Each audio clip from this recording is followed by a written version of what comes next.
Last Stop on Market Street. Words by Matt de la Peña, pictures by Christian Robinson.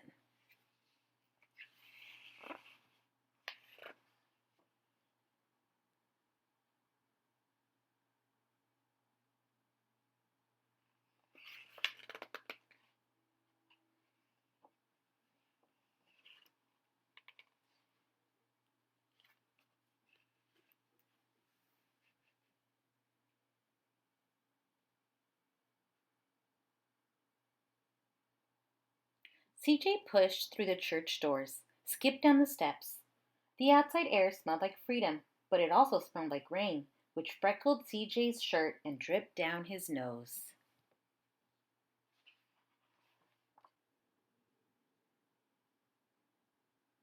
He ducked under his Nana's umbrella, saying, "How come we gotta wait for the bus and all this wet?" "Trees get thirsty too," his Nana told him. "Don't you see that big one drinking through a straw?" CJ looked for a long time, but never saw a straw. From the bus stop, he watched water pool on flower petals, watched rain patter against the windshield of a nearby car. His friend Colby climbed in, gave CJ a wave, and drove off with his dad. "Nana, how come we don't got a car?"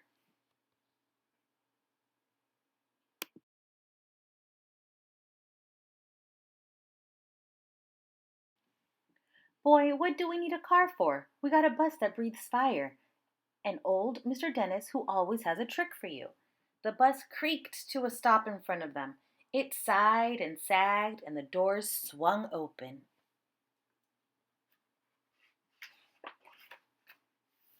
"What's that I see?" Mr. Dennis asked. He pulled a coin from behind CJ's ear, placed it in his palm. Nana laughed her deep laugh and pushed CJ along. They sat right up front. The man across the way was tuning a guitar. An old woman with curlers had butterflies in a jar. Nana gave everyone a great big smile and a good afternoon.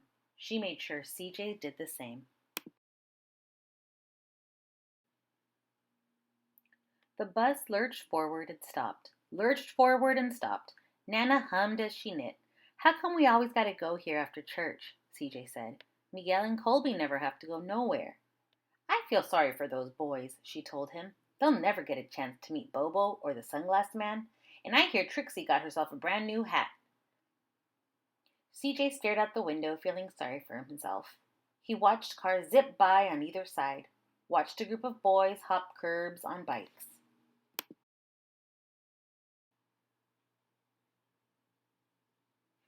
A man climbed aboard with a spotted dog.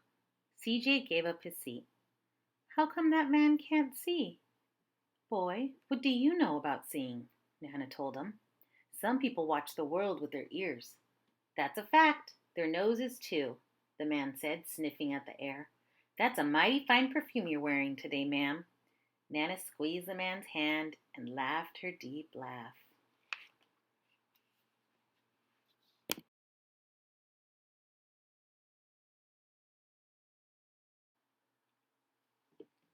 Two older boys got on next. CJ watched as they moved on by and stood in back. "Sure wish I had one of those," he said. Nana set down her knitting. "What for?" "You got the real live thing sitting across from you. Why don't you ask the man if he'll play us a song?" CJ didn't have to. The guitar player was already plucking strings and beginning to sing. "To feel the magic of music," the blind man whispered. "I like to close my eyes." Nana closed hers too. So did CJ and the spotted dog. And in the darkness, the rhythm lifted CJ out of the bus, out of the busy city. He saw sunset colors swirling over crashing waves, saw a family of hawks slicing through the sky, saw the old woman's butterflies dancing free in the light of the moon.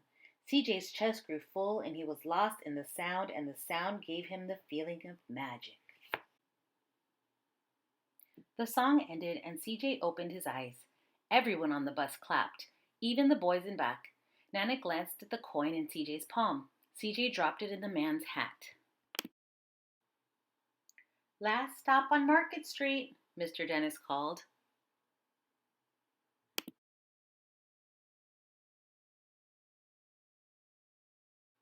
CJ looked around as he stepped off the bus. Crumbling sidewalks and broken down doors, graffiti tagged windows, and boarded up stores. He reached for his Nana's hand. How come it's always so dirty over here? She smiled and pointed to the sky. Sometimes when you're surrounded by dirt, CJ, you're a better witness for what's beautiful.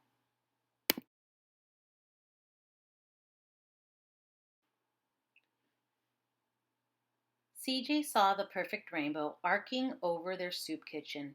He wondered how his Nana always found beautiful where he never even thought to look. He looked all around them again, at the bus rounding the corner out of sight, and the broken street lamps still upright, and the stray cat shadows moving across the wall.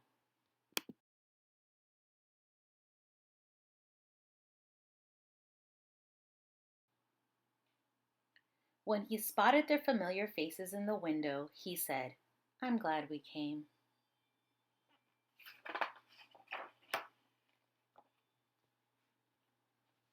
He thought his Nana might laugh her deep laugh, but she didn't. She patted him on the head and told him, Me too, CJ. Now come on.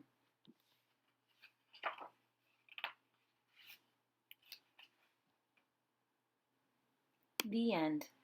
What a great story, boys and girls. I really hope that you enjoyed it.